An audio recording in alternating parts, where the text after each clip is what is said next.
आज की सबसे बड़ी जो खबर है मैं आपको बता रहा हूं, 11 सितंबर को दिल्ली की रामलीला मैदान में जो बड़ी रैली होने जा रही है, जिसमें चंद्रशेखर आजाद भी शामिल होंगे। ये बड़ी रैली है और इसमें जाति जनगणना, आरक्षण जिस तरह से खत्म हो रहा है उसको लेकर मुद्दा बनाया गया है। इसमें SC ST वर्गीकरण को लेकर कोई सवाल नहीं है और कैसे SC ST OBC एकजुट हो, कैसे देश भर में उनके जो आरक्षण छीने जा रहे हैं उनकी जो लड़ाई है वो मजबूत हो, ये बड़ी खबर है। और आज सोशल मीडिया पर, ट्विटर पर ये ट्रेंड कर रहा है। सोचिए, अगर सोशल मीडिया ना होता तो SC ST OBC, दलित, पिछड़े, आदिवासी, अल्पसंख्यक का कोई नाम लेवा नहीं होता, जो शोषित वंचित समाज से हैं। रोज इस तरह से इनकाउंटर हो जाते हैं, रोज पुलिस कस्टडी में लोग मारे जाते हैं, लेकिन मंगेश यादव की खबरें कभी खबर नहीं बन पाती। खैर, सोशल मीडिया में वो ताकत है, आप लोग जो लिख पढ़ रहे हैं उसकी वजह से ये तमाम खबरें बन रही है। लेकिन हम आपको ले चलते हैं हरियाणा। हरियाणा में तमाम टेलीविजन चैनल और अखबार आपको बता रहा है कि कांग्रेस जीत रही है, बीजेपी जीत रही है, कांग्रेस जीत रही है, बीजेपी जीत रही है। मैं उसकी हकीकत बताऊंगा कि हरियाणा में क्या होने जा रहा है, ताकि आपको शौक न लगे। आप मेरे विश्लेषण पर भरोसा कर सकते हैं। मैं पिछले 5 साल से कह रहा था, 2019 से लेकर 2024 तक, कि नवीन पटनायक का पत्ता साफ हो जाएगा। उनसे दलित नाराज हो रहे हैं, पिछड़े नाराज हो रहे हैं, मुसलमान नाराज हो रहे हैं। मैं आपको 5 साल से कह रहा था कि जिस तरह से जगन मोहन रेड्डी बीजेपी को बैकअप दे रहे हैं वो साफ हो जाएंगे। मैं फिर कह रहा हूं, SC ST OBC में बीजेपी के खिलाफ बहुत अब नाराजगी है और इसी का फायदा कांग्रेस उठा रही है। लेकिन कांग्रेस की अपनी इतनी गलतियां हैं कि क्या कांग्रेस में मध्य प्रदेश हो जाएगा। आपको याद है, मैंने कहा था आप लोगों को कि अगर मध्य प्रदेश और राजस्थान, छत्तीसगढ़ बीजेपी जीतती है तो अगले चुनाव में उसकी मुश्किल हो जाएगी। क्यों? क्योंकि कांग्रेस को सबक मिलेगा और वो गठबंधन में जाएगी। लेकिन अगर कांग्रेस ने राजस्थान, मध्य प्रदेश और छत्तीसगढ़ जीत लिया तो उसका अहंकार इतना हो जाएगा कि वो 2024 का चुनाव हार जाएगी। और कांग्रेस के अहंकार उसको लगातार ले डूबता है। सोचिए, जो लोग अब रोज ये कयास लगा रहे हैं कि नीतीश कुमार गठबंधन से बाहर हो जाएंगे, तेजस्वी यादव के साथ चल जाएंगे, ये सरकार गिर जाएगी, ये वही लोग थे जिन्होंने इंडिया गठबंधन जब नीतीश कुमार बनाए तो उन्होंने उनको क्रेडिट नहीं दिया और नतीजा ये हुआ कि इंडिया गठबंधन से नीतीश कुमार बाहर हो गए। आप सोच रहे हैं हरियाणा चुनाव से इसका क्या लेना देना है। मैं फिर कह रहा हूं, बीजेपी को आप तभी चुनाव हरा सकते हैं जब मुकाबला आमने सामने का हो। अगर मुकाबला ट्रायंगुलर होगा तो बीजेपी के लिए संभावना बनती है। अब सोचिए, बिहार में बीजेपी कितने दलों से गठबंधन में है? लोजपा से गठबंधन में है, मांझी जी से गठबंधन में है, उपेंद्र कुशवाहा से गठबंधन में है। उसके बाद मीडिया, टीवी, अखबार, संसाधन, पैसा, डाइवर्सिटी भी है। आप सोचिए, यूपी में यही हालत है, राजभर से भी गठबंधन में है, निषाद समाज से भी गठबंधन में है, अनुप्रिया पटेल से भी गठबंधन में है। लेकिन हरियाणा में कांग्रेस, मैंने आपको कल भी कहा था, हरियाणा में 20 से 25% के बीच शेड्यूल कास्ट वोटर है। उसमें बीजेपी ने अपना चाल चल दिया है। जो जाति वर्गीकरण हुआ है उसमें वाल्मीकि समाज बीजेपी के साथ एक मुश्त जाता हुआ दिख रहा है। लेकिन हरियाणा में मामला मुख्यमंत्री को लेकर फंसा हुआ है। वहां अभी भी OBC का वोट 30%, 32-40% है। ये बात सच है कि OBC के लोग नाराज हैं। बीजेपी में जिस तरह से सवर्णों का तुष्टीकरण हो रहा है, जिस तरह से नौकरियों में आरक्षण का बैकआउट हो रहा है। लेकिन हरियाणा में एक चीज समझना पड़ेगा आपको, हरियाणा में जाट जनरल कैटेगरी में आते हैं और पिछले 10 साल को छोड़ दे तो लगातार जाट मुख्यमंत्री रहे हैं। ये एक बड़ा नेगेटिव पॉइंट है बीजेपी, कांग्रेस के लिए और बीजेपी के लिए प्लस पॉइंट है। अगर कुमारी शैलजा को, सोचिए, जाट समाज का वोट तो कांग्रेस को मिलेगा, थोक भाव में मिलेगा। बीजेपी ने भी अपने पत्ते चल दिए हैं, लगभग 1 दर्जन जाट समाज के लोगों को टिकट दिया है बीजेपी ने। लेकिन वहां सबसे बड़ा जो मैटर है वो मैटर है OBC का और दलित समाज का। कांग्रेस के पास अभी भी मुख्यमंत्री के तौर पे भूपेंद्र हुड्डा हैं जो जाट समाज से आते हैं और उनके नाम पर OBC और दलित तैयार नहीं होगा। ये आपको खेल समझना पड़ेगा। यूपी और बिहार वाले जो पत्रकार हैं वो इस खेल को नहीं समझ पाएंगे। मेरा चूंकि पढ़ाई लिखाई है इसको लेकर, जाति का जो पूरा कॉम्बिनेशन है वो चुनाव में बड़ा फैक्टर होता है। हरियाणा में जनरल कैटेगरी के और भी वोट है, जाट के अलावा राजपूत समाज का वोट है, ब्राह्मण समाज का वोट है। आपको बता दें वो वोट बीजेपी को जाता दिख रहा है। ओबीसी में जिस तरह से उन्होंने मुख्यमंत्री बनाया है, ओबीसी का वोट दिख रहा है बीजेपी के पाले में। दलित समाज का वोट मायावती जी के जाने के बाद, चंद्रशेखर आजाद लड़ रहे हैं, मायावती जी लड़ रहे हैं, दलित समाज के लोग भी बीजेपी से नाराज हैं, ये बात सच है। लेकिन अगर कास्ट एट्रोसिटी की बात होगी तो वहां भी रिवॉल्ट हो सकता है और दलित समाज के लोगों को अगर रिप्रेजेंटेशन मिला, कांग्रेस के पास अभी भी मौका है कि वो अगर कुमारी शैलजा को मुख्यमंत्री घोषित करते हैं तो उनके हाथ में गेम आ सकता है। ये बात राहुल गांधी समझ रहे हैं, लेकिन सोचिए राहुल गांधी एक बार फिर से वही चाल चल रहे हैं। कांग्रेस की लगातार कोशिश होती है कि तमाम या तो सत्ता में कांग्रेस आए या बीजेपी आ जाए, वो आम आदमी पार्टी से गठबंधन नहीं करे। लेकिन राहुल गांधी सिर्फ झूठी अफवाह फैला रहे हैं कि हम गठबंधन करेंगे।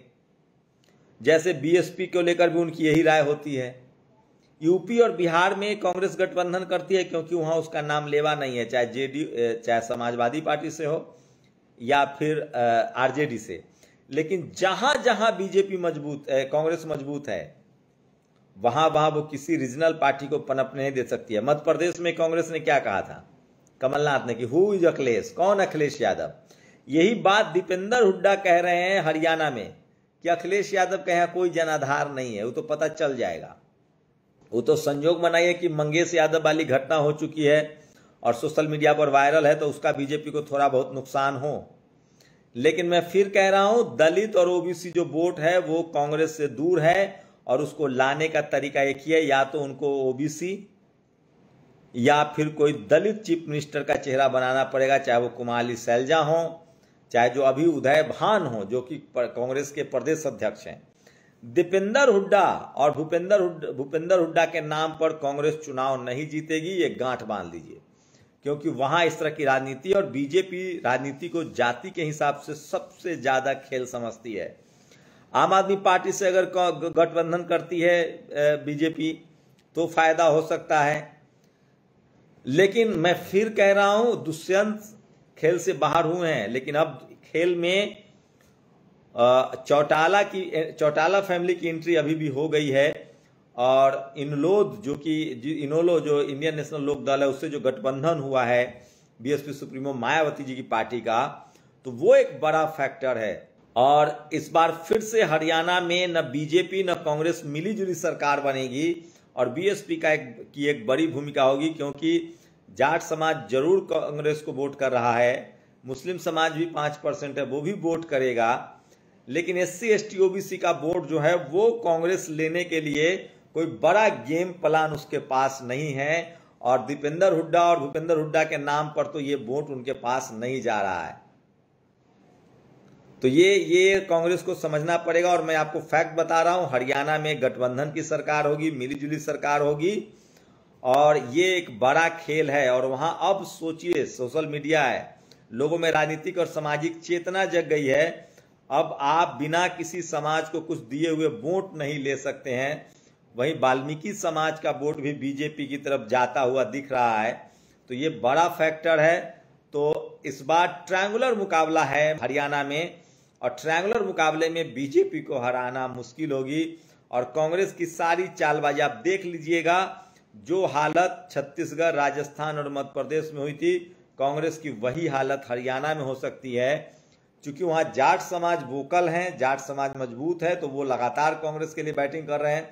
तो दिख रहा है कि कांग्रेस आ रही है। लेकिन जो ओबीसी का वोट है, जो दलित समाज का वोट है, बीजेपी ने ओबीसी का चेहरा बना रखा है। मैं फिर कह रहा हूं, बीजेपी के राज में चलता किनका है वो सब जानते हैं, लेकिन बीजेपी राजनीति करना जानते हैं। बीजेपी ने जैसे बिहार में ओबीसी चेहरा बना रखा है, हरियाणा में उन्होंने ओबीसी चेहरा बनाया है और हो सकता है कि वो दलित जो है वो डिप्टी सीएम भी अनाउंस कर दें। तो अभी भी बीजेपी के पास बड़े पत्ते हैं, कांग्रेस के पास ये पत्ता नहीं है। और कांग्रेस हरियाणा में एक फैमिली के नाम पर राजनीति कर रही है। विनेश फोगाट के आने से जाट समाज का जो टूट फूट था वो हो सकता है और कंसोलिडेट हो जाए, लेकिन अभी ओबीसी का वोट और दलित समाज का वोट कांग्रेस को मिलता हुआ नहीं दिख रहा है। दलित समाज में एक तबका तो बीजेपी ने अपने साथ जोड़ लिया है, दूसरा तबका जो है वो मायावती जी के साथ जाएगा। और अगर इनेलो ने बड़ा डेंट दिया जाट समाज में, जैसे दुष्यंत चौटाला ने पिछली बार दिया था, तो मामला फंस जाएगा। न कांग्रेस न बीजेपी, गठबंधन की सरकार वहां होगी। मैं इसलिए कह रहा हूं नजर बनाए रखिए, ग्राउंड से भी आपको रिपोर्ट देंगे। मैं फिर कह रहा हूं अभी भी कांग्रेस की रणनीति होती है कि या तो हम सरकार में आए या बीजेपी सरकार में आए, मिलीजुली सरकार उसको पसंद नहीं है। अभी भी अगर आप नैसर्गिक रूप से देखेंगे तो ब्राह्मण समाज की पार्टी कांग्रेस बनी हुई है। टॉप लीडर देखिए, खड़गे जी मजबूरी में बनाए गए अध्यक्ष हैं, चूंकि कांग्रेस 45 पर सिमट गई थी, सबसे बुरे वक्त में थी। लेकिन वहां राहुल गांधी ब्राह्मण समाज से आते हैं, वेणुगोपाल वो ब्राह्मण समाज से आते हैं, जयराम रमेश, पी चिदम्बरम। तो अभी भी कांग्रेस में ब्राह्मण समाज का जो वर्चस्व है वो डिसीजन मेकिंग बॉडी में है। वो भले जाति जनगणना की बात करें, अभी भी राज्यसभा मेंबर बनाने की बात हो, उन्होंने सिंघवी को बनाया है तेलंगाना से। SC ST के लोगों के लिए राहुल गांधी अब थोड़ा बहुत बोल रहे हैं, अभी बोल रहे हैं, करने की स्थिति में नहीं है वो अभी भी। अगर बीजेपी को आप देखिए तो ओबीसी कम्युनिटी से खुद को काम भले ना हो रहा हो, लेकिन नरेंद्र मोदी अपने आप को ओबीसी क्लेम करते हैं, पहले नंबर पर पार्टी में है। दूसरे नंबर पर वैश्य समाज से जैन आते हैं, वैश्य समाज से अमित शाह, वो दूसरे नंबर पर है। तीसरे नंबर पर वहां जनरल कैटेगरी के राजनाथ सिंह, जो खुले में जनरल कैटेगरी के, उनका नंबर तीसरा है पार्टी में। चौथे नंबर पर ब्राह्मण समाज बीजेपी में कहीं दूर दूर तक नहीं है, पता नहीं उसका कोई नंबर है भी। हाँ, RSS में ब्राह्मण समाज की पकड़ है, काम जो है ब्राह्मण समाज का अच्छा हो रहा है, उनके प्रोफेसर डॉक्टर इंजीनियर बनाए जा रहे हैं। लेकिन पार्टी के लिहाज से देखेंगे तो बिहार में ओबीसी का चेहरा नित्यानंद राय हों या आपको बता दें सम्राट चौधरी हों, यूपी में वो केशव प्रसाद मौर्य को प्रोजेक्ट कर रहे हैं, योगी से उनकी खटपट जग जाहिर है। तो धीरे धीरे बीजेपी को पता है कि ओबीसी 40 से 50% वोट है। हाँ, बीजेपी के जो अध्यक्ष हैं JP नड्डा, वो ब्राह्मण समाज से हैं। तो एक कॉम्बिनेशन साधने की कोशिश है। मैं फिर कह रहा हूं, जाति की राजनीति में अभी भी कांग्रेस पर भारी पड़ रही है बीजेपी, और इसका असर हरियाणा में भी आपको दिखेगा। हरियाणा में ओबीसी फैक्टर बीजेपी के लिए काम करे, लेकिन सवाल यह है कि 10 साल की सरकार है बीजेपी की, SC ST OBC के लिए बीजेपी ने सचमुच बहुत कुछ किया नहीं है, या परसेप्शन बन चुका है। अभी भी मौका है, अगर जाति जनगणना के मुद्दे को बीजेपी उठाती है, कोलिजियम सिस्टम खत्म करती है, आरक्षण को ठीक से लागू करती है, तो सरकार आएगी। वहां हरियाणा के SC ST OBC के लोगों का जो अनुभव है वो कांग्रेस से बहुत बुरा है। मैं फिर कह रहा हूं, जहां जहां लंबे समय तक कांग्रेस सत्ता में रही है वो सत्ता से बाहर होगी। बीजेपी जहां जहां लंबे समय से सत्ता में रही है वो सत्ता से बाहर होगी। जहां जहां वो नया, पश्चिम बंगाल में बीजेपी अपनी वापसी कर सकती है। तो मैं फिर कह रहा हूं, हरियाणा की पूरी लड़ाई जाट बनाम SC ST OBC है। OBC की संख्या और SC की संख्या ज्यादा है। BSP की वजह से अगर बीजेपी हारती है तो उसकी सबसे बड़ी वजह होगी BSP। अगर दलित समाज का एकमुश्त वोट BSP के साथ आता है तो कांग्रेस जीत सकती है, नहीं तो फिर कांग्रेस के लिए मुश्किल है।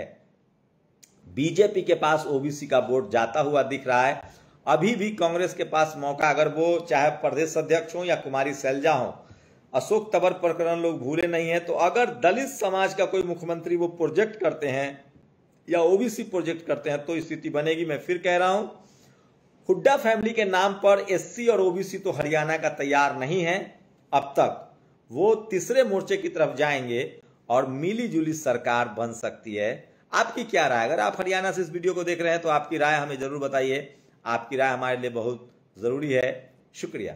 नेशनल दस्तक की आपसे गुजारिश है कि अगर इसको बचाना चाहते हैं तो नेशनल दस्तक को सब्सक्राइब करने के लिए रेड कलर के सब्सक्राइब बटन को दबाएं, फिर बेल आइकन की घंटी दबाएं। नेशनल दस्तक को बचाने के लिए बहुत जरूरी है कि हर खबर को शेयर करें, लाइक करें, कमेंट जरूर करें।